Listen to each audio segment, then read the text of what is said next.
Richard Martineau. Narrateur de l'actualité. Essayer de prendre des meilleures décisions financières quand la vie est chère. Francis Gosselin. C'est facile de succomber à la tentation. On a une opportunité d'agir différemment. Vous pouvez agir. Vous êtes libres, chers amis. Francis, j'aimerais qu'on revienne sur ton excellente chronique que tu as écrite, en fait, que tu as publiée hier sur le chômage chez les jeunes. Je venais de te parler de mon fils. Vas-y. Mon fils, il commence, il veut avoir un job à temps partiel, il a 17 ans. Puis moi, j'aimerais qu'il y ait un job à temps partiel pour arrêter de demander à papa, maman tout le temps d'argent pour ses dépenses. Et là, il veut pas être technicien dans un laboratoire. Il veut être boss boy, ramasser la vaisselle sale ou alors vendre la guinée dans une friperie. C'est un très bon... J'ai fait ça, moi. J'ai fait ça. C'est une très bonne école, boss boy. Puis tu sais quoi, boss boy, je suis devenu suiteur, puis je suis devenu adjoint, puis le serveur. Suiteur? Ouais, suiteur, j'emmenais les assiettes aux tables. C'était un assez grand restaurant, là, un passeur, comme on l'appelle parfois. OK. Et donc, j'étais dans la cuisine, puis je connaissais très bien les plats. J'ai vu des cuisiniers cuisiner sans jamais me brûler. T'sais. C'était la job parfaite. Tu passes la soirée debout à attendre que les assiettes sortent, honnêtement. Puis tu manges au resto après ça, à la fin. Puis tout ça. Bon, écoute, il veut être boss boy, il veut vendre des guinées dans une friperie, là, veut dire rien.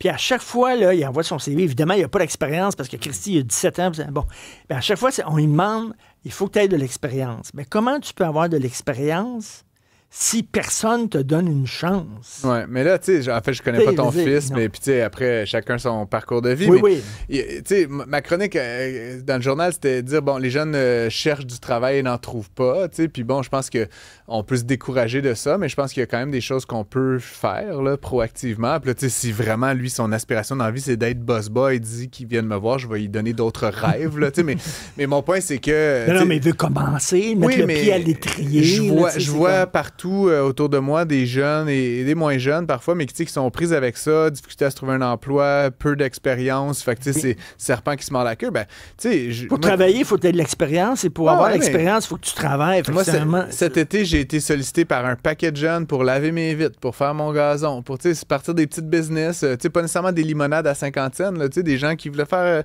tu sais, mes vitres, là, les jeunes qui sont venus, Christy, ils m'ont chargé 170$ là, pour faire les vitres, là, tu sais, ça leur a pris 2 heures, là, puis tu sais, c'est dangereux dans les échelles, mais tu sais, c'était bien fait, Christy, tu sais, fait que, tu sais, se lancer un peu en affaires. Là, bon, il y a 2 affaires. Dans ma chronique, je dis, pour moi, macroéconomiquement, le problème, c'est que ces jeunes-là qui ne travaillent pas aujourd'hui, ben, dans 3 ans, ils n'auront pas travaillé. Puis là, tu sais, c'est le cycle de j'accumule pas d'expérience, je ne développe pas de compétences de rigueur, etc. Ça, pour moi, ça, c'est la partie la plus inquiétante. Mais je peux comprendre que pour beaucoup de familles, puis c'est peut-être un peu ton cas, tu veux aussi que ton enfant, à un moment donné, il travaille pour gagner des sous, pour payer ses baskets, puis sa vie là, de jeune adulte. Et là, ben évidemment, j'ai pas une solution facile à ça. Mais là, tu sais, je parle de mon fils, mais ça arrive à plein d'autres enfants. Là, si vous en avez les moyens, puis des fois, c'est juste le temps d'une couple de mois, un été peut-être au pire, mais si vous en avez les moyens, c'est sûr que si votre enfant se trouve pas du travail, ben mettez-le à l'ouvrage à autre chose, du bénévolat, des projets scolaires, de l'implication communautaire. Il y a plein de choses qu'on peut faire sans être rémunéré, qui au moins nous occupent. Puis ça apparaît dans le CV, là, à un moment donné, tu peux mettre ça dans ton LinkedIn. J'ai passé 3 mois à servir la soupe populaire, à faire des ménages. Je pense que ça peut vraiment compter. C'est sûr que ça compte. Comme expérience. Absolument. Puis tu sais, moi, quand j'étais au secondaire, on nous obligeait à faire 100 heures de service communautaire par année. Là, il fallait sortir puis aller voir des personnes âgées puis vendre des petites affaires. Puis on en a fait, là, tu sais. Moi, je suis très favorable à ça. Puis là, tu sais, c'est sûr qu'à 17, 18, 19 ans, faire du bénévolat, mais je pense que, justement, peut-être de commencer un peu plus jeune, 13, 14 ans, de commencer à accumuler des expériences où il faut que tu te pointes à quelque part à l'heure. Faut que tu fasses une tâche qui est pas juste de jouer au Nintendo.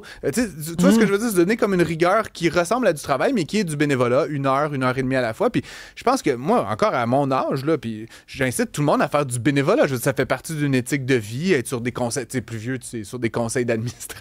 Tu fais d'autres sortes de bénévolat, mais je pense que tout le monde devrait faire un peu de bénévolat. Puis si vous voulez starter vos jeunes avec un petit peu d'avance, ben partez-les justement au milieu de l'adolescence sur des tâches comme celle-là. Il y a quand même des choses que le gouvernement pourrait faire. Là-dessus, bon, je parle de la microéconomie, la famille, mais c'est sûr que le gouvernement pourrait mettre des incitatifs pour encourager les entreprises à embaucher les jeunes, par exemple. Je l'ai dit dans ma chronique, un des problèmes actuellement, c'est que le salaire minimum a augmenté beaucoup plus rapidement que le coût de la vie. Fait que ce qui fait qu'aujourd'hui, un jeune, par rapport à il y a 10 ans, te coûte genre 46-47% de plus qu'il y a 10 ans, alors que le prix de ce que tu vends est 28% plus cher. Fait que, tu sais, les salaires, là, en gros, au salaire minimum, coûtent plus cher. Est-ce que le gouvernement pourrait dire, embauche un jeune, puis pour chaque heure qu'il travaille, je vais te donner 1 piastre ou 2 piastres. Puis les jeunes, ils travaillent pas nécessairement à temps plein, puis ils sont pas des millions. Ça coûterait un peu d'argent à l'État, mais ça permettrait justement de partir cette machine-là, puis de s'assurer que si c'est vraiment le salaire qui est l'obstacle, ben les employeurs, ils ont moins cette réticence-là de les embaucher. Parce que je comprends aussi les employeurs, c'est qu'ils veulent pas non plus quelqu'un qui arrive, puis qui fait sa job tout croche, puis tout ça, puis ils sont pas là, c'est pas une école. Ils sont pas là pour former les gens. Non. Ils sont là pour que leur business roule. Je peux comprendre ça aussi. Là. Absolument. Puis je veux dire, après, il y a aussi des tâches qui sont typiquement celles des jeunes, du gardiennage, là, des choses comme ça. Bon, encore une fois, l'État n'a pas nécessairement à se mêler de ça, mais est-ce qu'on pourrait faire une campagne de sensibilisation? Tout ce qui est les sauveteurs, il y a quand même des jobs qui sont un peu réservés pour les ados, là, qu'on peut très bien faire. C'est pas nécessairement super rémunérateur, mais comme je le dis, c'est de gagner un peu d'argent, puis surtout d'être dans une position où, pour moi, c'est juste ça, que tu te pointes à quelque part à l'heure qui est dit, puis que tu passes 2, 3, 4 heures à faire la tâche qui t'est imposée. Ça crée une forme de rigueur et de discipline qui ressemble plus tard à faire du travail. Moi, tu sais, j'ai la chance aujourd'hui de faire la radio. Tu sais, c'est pas je viens à l'heure dite puis ça me fait pas souffrir. Là, tu sais, mais ultimement, c'est quelque chose que tu atteins peut-être un peu plus tard dans ta carrière que de triper à faire ce que tu fais dans la vie. Plus tu commences jeune, bien, plus tu t'intègres ça dans Exactement, ta vie. L'espèce de rigueur. Puis évidemment, après, la dernière chose que je pense que le gouvernement ou les employeurs, puis nous, là, comme dans les médias, on pourrait faire, c'est de valoriser aussi les métiers d'entrée de gamme. Là, on parle souvent des salaires minimum, puis on regarde ça un peu de haut, mais en fait, il y a des gens qui font du travail au salaire minimum qui sont absolument essentiels, puis il faut revaloriser ça. Fait que, tu sais, je reviens, là, tu sais, faire un jeune qui est venu faire du jardinage chez nous. Tu sais, j'ai pas les moyens de me payer un jardinier, là, je suis pas comme un milliardaire, là, mais tu sais, il est venu faire du jardinage, il a coupé les plantes, il a mis ça beau. Christy, il m'a chargé 30 pièces de l'heure, là, tu sais. Christy, j'étais très satisfait à la fin, puis ça m'a coûté un peu d'argent. Fait que, tu sais, encore une fois, il y a plein... Cogne aux portes, c'est ça, les gens? Cogne aux portes, ou ben donc, de bouche à oreille. Tu sais, moi, tu sais, j'habite, la cossue banlieue de Saint-Lambert, là. T'as été là, à Saint-Lambert, oui. Il y a une affaire sur Facebook qui s'appelle le Babillard de Saint-Lambert, là, qui est comme un genre de forum juste pour le monde qui habite là. Puis les jeunes, ils font des petits posts, là. Moi, j'offre mes services. Je vais laver ton char. Christy, t'aimes ça, les Porsche, là? Il y en a plein à Saint-Lambert, des Porsche. Va cogner chez le monde, lave leur belle auto. Je vais promener ton chien. Tu vas promener ton chien. Il y a une jeune fille qui faisait ça, puis c'était drôle, c'était sa mère qui échangeait avec moi parce qu'elle était très jeune, 14 ans. Mais c'était drôle, la philosophie de maman, là, qui était ma cliente ultimement, et dont la fille venait promener mes chiens, sa logique, c'était tu la payes à l'heure, son âge. Fait que là, ça me coûtait... moi, ma grand-mère, elle m'offrait 14 $ de l'heure. C'était quand même un peu cher payé pour des chiens, mais j'étais content d'encourager. C'était 1 heure de temps en temps. À ma fête, ma grand-mère me donnait en argent mon âge. Ton âge, ben c'est ça. 14 ans, 14 $. 15 ans, 15 quand elle a eu 15 ans, c'était 15 $. Ben c'est ça. Donc, ultimement, tu fais travailler des jeunes. Je vais aller vider ton lave-vaisselle. Attends, tu le fais pas chez nous, puis tu vas le faire pour les autres. C'est ça.